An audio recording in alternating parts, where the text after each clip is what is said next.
आज हमारी आजा गोकुल आजा यहाँ तू आजा आजा एक चेयर और दे भाई गांधी एक चेयर दे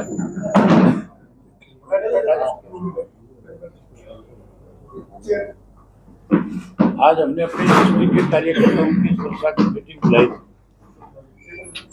और जो हमने कैंडिडेट खड़ा किया है यहाँ से संदीप वाल्मीकि साथ में तो उसकी कार्यकर्ताओं के साथ इंट्रोडक्शन करवाई और उसके साथ साथ आगे कैसे इलेक्शन को लड़ना है उसकी हल्के वाइज साथियों की ड्यूटियां लगाई है।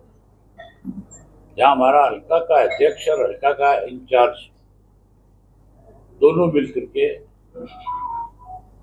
इस इलेक्शन का संचालन करेंगे अपने अपने विधानसभा क्षेत्र में, वही कार्यकर्ता और जोन इंचार्जों की भी मैंने आज ड्यूटी लगाई है कि वो आज के बाद अपने अपने जोन की बैठक करें और जो जोन इंचार्ज हैं वो जोन के कार्यकर्ताओं को साथ लेकर के एक के घर डोर टू डोर वोट मांगने के लिए जाए। मुझे अपनी टीम पे बहुत भरोसा है। सारे के सारे जो साथी हैं वो अगले एक हफ्ते में कोई शहर का वार्ड ऐसा नहीं बचेगा जो डोर टू डोर नहीं हो जाएगा, कोई गांव का ऐसा वार्ड नहीं होगा जिसके अंदर डोर टू डोर आदमी ना लगे, एक एक मतदाता से जाकर के वोट की अपील ना करके आए। उसके साथ साथ मैंने कैंडिडेट्स के भी प्रोग्राम बनाने के लिए कहा है और मैं स्वयं भी सरसा में 3-4 दिन जो है सारे विधानसभा क्षेत्रों में लगा करके जाऊंगा। हम हल्के के स्तर पे मीटिंग करेंगे या एक एक दिन में अगर मैं 15-15, 20-20 काम भी करूंगा तो उसमें 2-2, 3-3 हल्के जो है कवर कर दूंगा। सारा का सारा लोकसभा क्षेत्र में स्वयं भी कवर करूंगा और वही अपने साथियों की सबकी ये जिम्मेवारी रहेगी कि कोई भी यहाँ से अपना सरसा जिला में ही रह करके अपने उम्मीदवार के पक्ष में काम करें। किसी को बाहर जाने की जरूरत नहीं, ना हिसार जाने की जरूरत, ना कुरुक्षेत्र आने की जरूरत। ये मैंने आज सबकी ड्यूटियां लगाई है। हमारे कार्यकर्ताओं का बहुत उत्साह, बहुत हौसला है। कांग्रेस के पास और भाजपा के पास केवल अब एक प्रचार है जो हमेशा झूठ का सहारा लेकर के अफवाहें फैला करके कहीं ना कहीं मतदाताओं को गुमराह करने की कोशिश करता है। हमने जैसे ही संदीप का नाम दिया, यूथ है, पढ़ा लिखा लड़का है, इंजीनियर है, छोटी उम्र का है, ये जो जितने भी पुराने धुरंधर राजनीतिक आदमी हैं इनका और कोई काम नहीं बचा। अब ये अगले की कैसे उसका तोड़ निकाला जाए उस काम में लग जाते हैं। कांग्रेस का जहां तिवारी इस बात को लेकर के पिट गया आज कि आज तक कांग्रेस अपने उम्मीदवार तय नहीं कर पाई, अब तक संगठन नहीं बना पाई। आज भी कांग्रेसी जुतम बजा रहे हैं आपस में। और वही भाजपा की हालत ऐसी है कि भाजपा के जो कैंडिडेट्स हैं, चाहे वो कोई भी कैंडिडेट है, चाहे अशोक तंवर जी है, चाहे चौधरी रणजीत सिंह है, चाहे कोई धर्मवीर है या कोई मनोहर लाल खट्टर खुद है, कोई कैंडिडेट अब तक जाकर के गांव में प्रचार नहीं कर पाया, गांव के लोगों के सवालों का जवाब नहीं दे पाया। किसानों के साथ जिस तरह का बर्ताव इन्होंने पिछले 5 वर्षों में किया है, आज किसान जागरूक हो चुका है। किसान आज हर आदमी से, हर राजनीतिक व्यक्ति से, जिन लोगों ने उनको प्रताड़ित किया उनसे सवाल और जवाब करता है और पूछता है कि हमें दिल्ली जाने से अगर आप रोक सकते हो तो हम आपको अपने गांव में आने से क्यों नहीं रोक सकते? ये हमारा भी अधिकार है, तुम्हारे पास तो अधिकार नहीं था, तुम तो सिर्फ और सिर्फ सत्ता की ताकत की वजह से कर रहे थे। आज कील गाड़ने वाले लोगों की कील उखाड़ने का लोगों ने फैसला कर लिया। मैं हिसार के बारे में आपको थोड़ा सा बताना चाहूँगा। हिसार में 3 उम्मीदवार हमारे उम्मीदवार के सामने, एक जेजेपी से, एक बीजेपी से और एक कांग्रेस से आने वाला है। तीनों के तीनों 4.5 वर्ष तक मड़ाई खाने वाले थे। तीनों ने किसानों को परेशान किया और उन तीनों उम्मीदवारों को हिसार के जो मतदाता है बहुत बड़ा सबक सिखाएंगे। हमारी उम्मीदवार बहुत बड़े वोटों से जीत करके आएगी क्योंकि लोगों का विश्वास हमारे प्रति बड़ा है। हमने लोगों की लड़ाई लड़ी, पूरे हरियाणा प्रदेश के किसानों की, चाहे उन पर कभी भी किसी भी तरह का अत्याचार सरकार ने करने का प्रयास किया, केवल इंडियन नेशनल लोकल पार्टी थी जो उनके साथ जाकर के खड़ी हुई और उनकी लड़ाई विधानसभा में लड़ी, बाहर भी लड़ी, उनको न्याय दिलवाने का काम किया। आज सरसा के कार्यकर्ताओं को साथ में स्वयं देखा है, जितनी हम लोगों की कार्यकर्ताओं की मीटिंग होती है इनके दिल से भी नहीं होती। हमारा कार्यकर्ता इतना काम का समय होने के बाद किस तरह से हाल जो खचाखच भरा हुआ था, जितने लोग अंदर थे उतने ही लोग बाहर भी खड़े थे। तो इससे आप ये अंदाजा लगा सकते हो कि हमारा कार्यकर्ता जो है वो उत्साहित तो है ही है, उसको ये भरोसा है कि मैं अपना बूथ हरा के जीतूंगा, लोगों पे विश्वास है। चुनाव में राष्ट्रीय मुद्दों की बजाय क्षेत्रीय मुद्दे ज्यादा हरियाणा में हावी है। ये जो दोनों पार्टियां, ये नेशनल पार्टी जो है, इनकी सोच ये है कि अब क्षेत्रीय पार्टियां खत्म हो, ताकि नेशनल के स्तर के ऊपर तुम दो पार्टियां ही सत्ता में रह सको, जबकि क्षेत्रीय पार्टियों का भी सेंटर में दखल पूरा होना चाहिए। अगर क्षेत्रीय पार्टियों का सेंटर में दखल नहीं होगा तो फिर सेंटर अपनी मनमर्जी चलाएगी, फिर वो अपनी मनमर्जी के निर्णय लेंगे, फिर वो स्टेट को दबा के रखना चाहेंगे। इसलिए क्षेत्रीय पार्टियों के मेंबर पार्लियामेंट भी जीत करके जाना बहुत जरूरी है। और इसलिए लोग जिताते हैं कि जो आपकी रीजनल पार्टी है, रीजनल पार्टियां आम आदमी की पीड़ा को समझती है, उसको आम आदमी का पता है कि मैंने इसको किस तरह से लाभ पहुंचाना है, मैंने इसकी कैसे मदद करनी है, कैसे सहायता करनी है। इसीलिए लंबे समय तक देखा नहीं आपने, इस देश में आज भी रीजनल पार्टियां जो है ज़्यादातर स्टेट में सत्ता में है, और आज भी ज़्यादातर रीजनल पार्टियों के मेंबर पार्लियामेंट ही बनाए जाते हैं।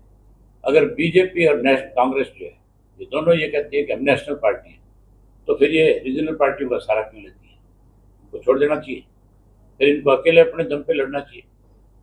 ना कांग्रेस अपने दम पे लड़ सकती है, ना बीजेपी अपने दम पे लड़ सकती है। कांग्रेस ने एनडीए बना लिया, वही उन्होंने वो बना रखा है आपका एनडीए, जो इंडिया और एनडीए दो बना रखा है। तो ये मान के चलो कि आज किसी का भी काम बिना रीजनल पार्टी के नहीं चल सकता है, पर यह जितना भी मतलब अपना दाव लगाने के लिए, अपना राज बनाने के लिए रीजनल पार्टियों को साथ ले लेते हैं, और फिर जब सत्ता में आते हैं तो रीजनल पार्टियों को कमजोर करने में फिर ये कोई कसर नहीं छोड़ते। फिर ये सोचते हैं कि हमारा राज रहे, ये अलग हो जाए।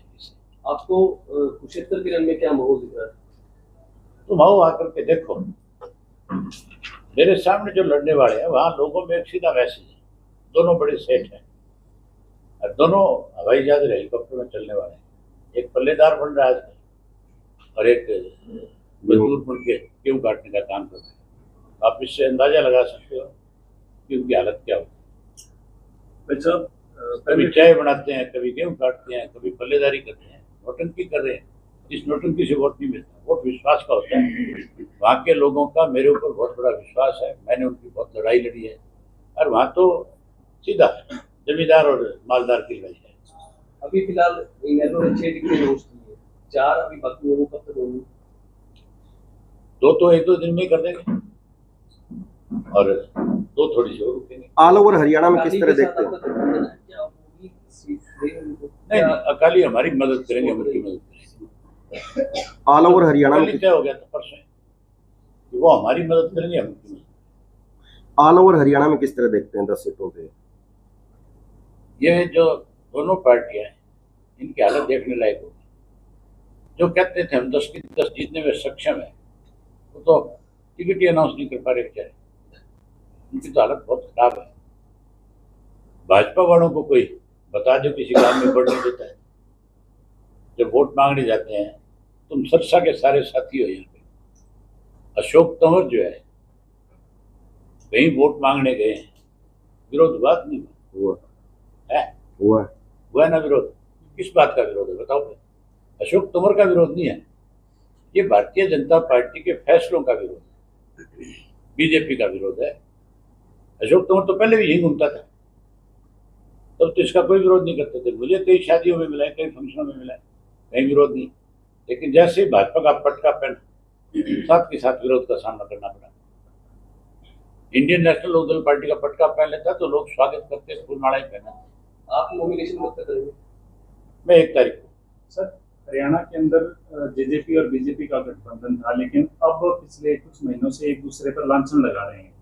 कुछ महीनों से नहीं, कुछ दिन से। और कल तक भी उनका गठबंधन था, परसों तक भी।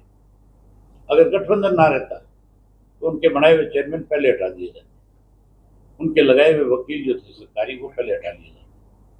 ये एक अंडरस्टैंडिंग के साथ अलग अलग हुए थे कि लोकसभा के चुनाव तक हमें एक दूसरे का, भाजपा सिर्फ ये चाहती थी कि जो वोट ये थोड़ा वोट देंगे उससे भाजपा को फायदा मिलेगा।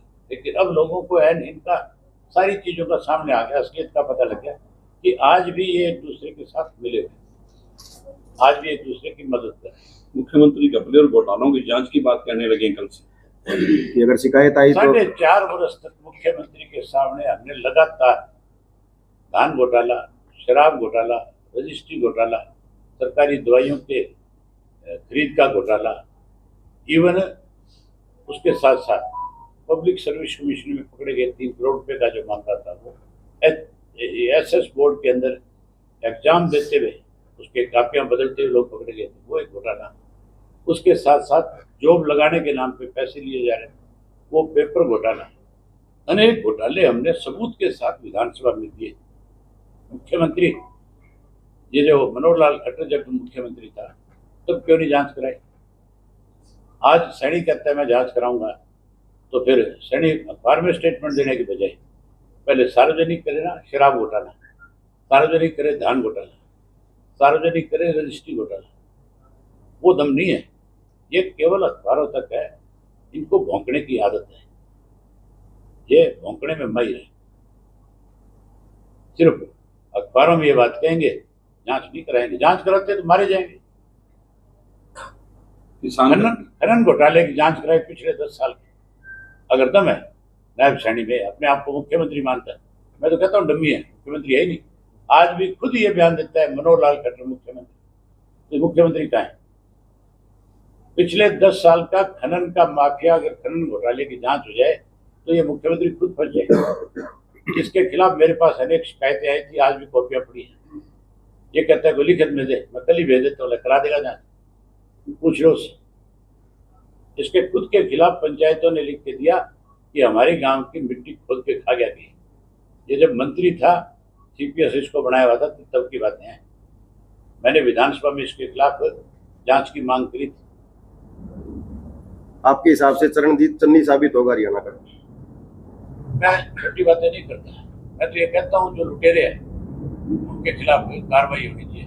ये चन्नी फन्नी शब्द जो है, जो जिनके विचारों का राजनीतिक जीवन शुरू होने से पहले खत्म हो गया, वो करते हैं। किसान भी उनकी भाषा बोलने लगे। किसान का अनाज मंडी में आ गया, उसको प्रॉपर परचेज करने की बजाय आज परचेज बंद कर दी है। परचेज बंद नहीं है, परचेज तो बंद करी थी। उसके अलावा नमी के नाम के ऊपर पहली दफा गेहूं में लूट है। फर्स्ट टाइम ऐसा हुआ है कि मंडी के अंदर नमी, गेहूं की नमी के कारण किसान को सस्ते में गेहूं बेचने पे मजबूर कर रखा है। सरकार खरीद नहीं रही, आड़ती के पास जाता है, वो अपनी मनमर्जी के रेट देता है, मनमर्जी से खरीदता है। मतलब आज भी सरकार जो है लगातार लूट में लगी हुई है, दोनों हाथों से लूट करके किसान को परेशान करने में लगी हुई है।